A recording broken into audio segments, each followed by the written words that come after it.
شروع اللہ کا نام لے کر جو بڑا مہربان نہایت رحم والا ہے۔ جو چیزیں آسمانوں میں ہیں اور جو چیزیں زمین میں ہیں سب اللہ کی تسبیح کرتی ہیں، اور وہ غالب ہے، حکمت والا ہے۔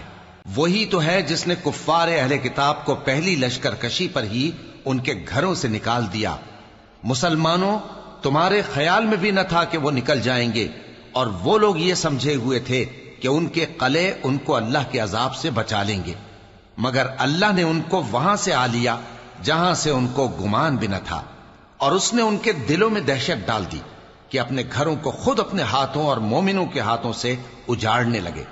تو اے بصیرت کی آنکھیں رکھنے والو، عبرت حاصل کرو۔ اور اگر اللہ نے ان کے بارے میں جلا وطن کرنا نہ لکھ رکھا ہوتا تو ان کو دنیا میں بھی عذاب دے دیتا، اور آخرت میں تو ان کے لیے آگ کا عذاب تیار ہے ہی۔ یہ اس لیے کہ انہوں نے اللہ اور اس کے رسول صلی اللہ علیہ وآلہ وسلم کی مخالفت کی، اور جو شخص اللہ کی مخالفت کرے تو اللہ اسے سخت عذاب دینے والا ہے۔ مومنوں، کھجور کے جو درخت تم نے کاٹ ڈالے یا ان کو ان کی جڑوں پر کھڑا رہنے دیا، سو یہ اللہ کے حکم سے تھا، اور اس سے مقصود یہ تھا کہ وہ نافرمانوں کو رسوا کرے۔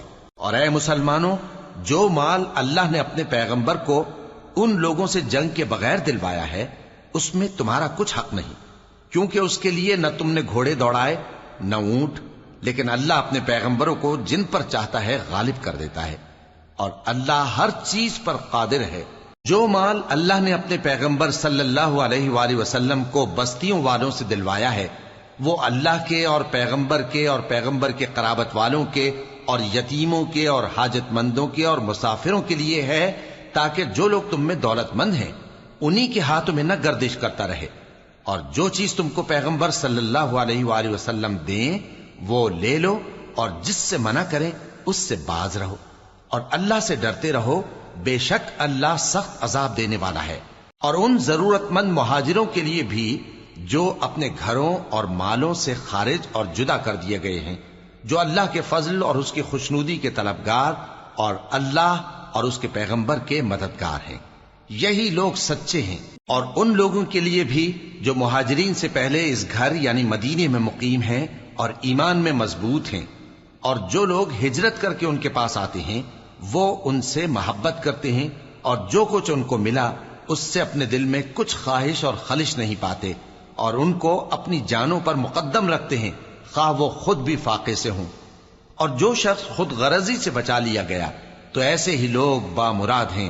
اور ان کے لیے بھی جو ان مہاجرین کے بعد آئے اور دعا کرتے ہیں کہ اے پروردگار ہمارے اور ہمارے بھائیوں کے جو ہم سے پہلے ایمان لائے ہیں گناہ معاف فرما، اور مومنوں کی طرف سے ہمارے دل میں کینہ و حسد نہ پیدا ہونے دے، اے ہمارے پروردگار تو بڑا شفقت کرنے والا ہے، مہربان ہے۔ کیا تم نے ان منافقوں کو نہیں دیکھا جو اپنے کافر بھائیوں سے جو اہل کتاب ہیں کہا کرتے ہیں کہ اگر تم جلا وطن کیے گئے تو ہم بھی تمہارے ساتھ نکل چلیں گے اور تمہارے بارے میں کبھی کسی کا کہا نہ مانیں گے، اور اگر تم سے جنگ ہوئی تو تمہاری ہی مدد کریں گے، مگر اللہ ظاہر کیے دیتا ہے کہ یہ جھوٹے ہیں۔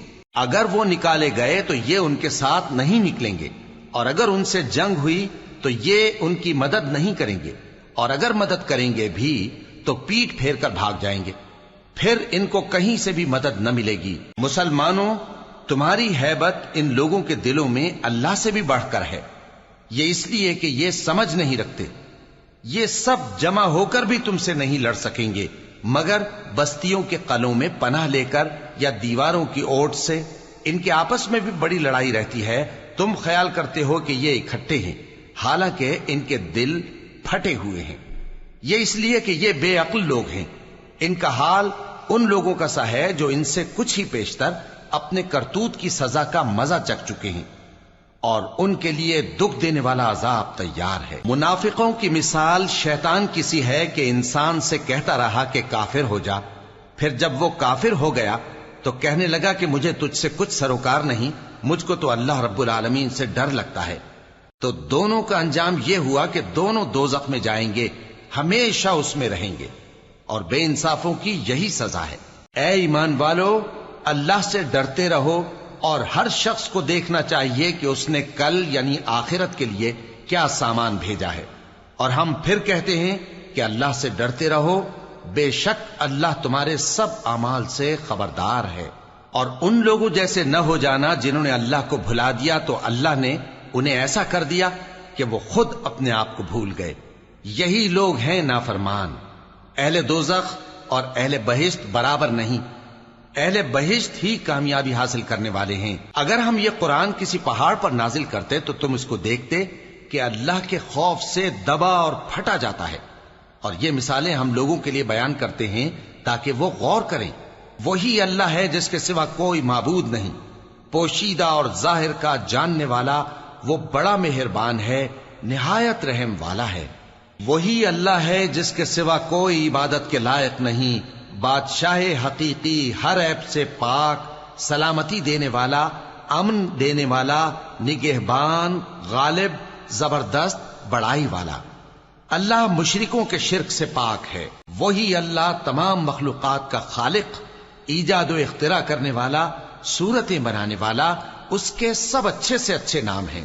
جتنی چیزیں آسمانوں اور زمین میں ہیں سب اس کی تسبیح کرتی رہتی ہیں، اور وہ غالب ہے، حکمت والا ہے۔